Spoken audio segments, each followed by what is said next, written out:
Facebook CEO and co-founder Mark Zuckerberg addressed an adoring crowd at Y Combinator's startup school today, speaking confidently about Facebook's future and describing a world in which people will share a whole lot more than they do now via Facebook and other social companies. "It's sort of a social networking version of Moore's Law," said Zuckerberg, who was interviewed by Y Combinator co-founder Paul Graham. "We expect this rate of sharing will double every 10 years. So in 10 years from now, people will be sharing about 1,000 times as many things as they do today. That, of course, thank you for trying verbose.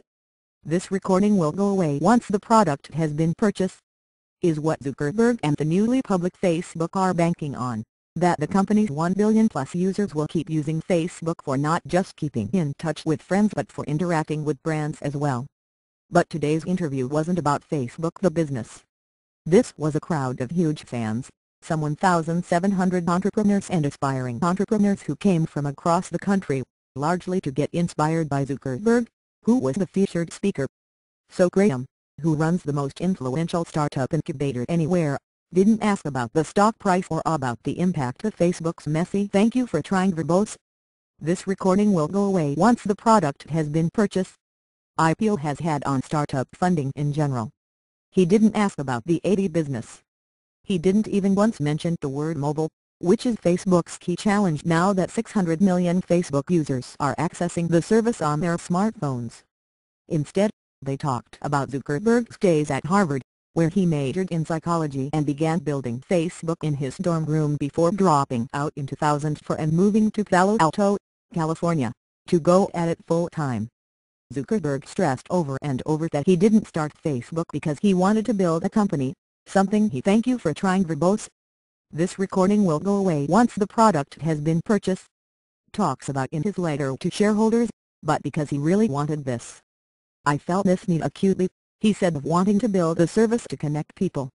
"I started building Facebook because I wanted it at college, which is one of the ironies, since I then left college." He talked about this to stress that he thinks entrepreneurs need to focus on big, meaningful problems that they're passionate about. And while he didn't take a shot at Silicon Valley, as he did last year, he did complain that startups are generally tackling small issues. "Thank you for trying verbose. This recording will go away once the product has been purchased. A lot of companies I see are working on small problems," he said. "Companies getting started now are trying to copy stuff others are doing and just aren't going to be successful." He told the audience to work on something that's fundamentally meaningful and said that he's always had a fear of getting locked into doing things that aren't most impactful. "Explore what you want to do before committing," Zuckerberg said, "and keep yourself flexible." As for Facebook, he argued that the social network is fundamentally changing human behavior by expanding the number of people we can "thank you for trying verbose. This recording will go away once the product has been purchased.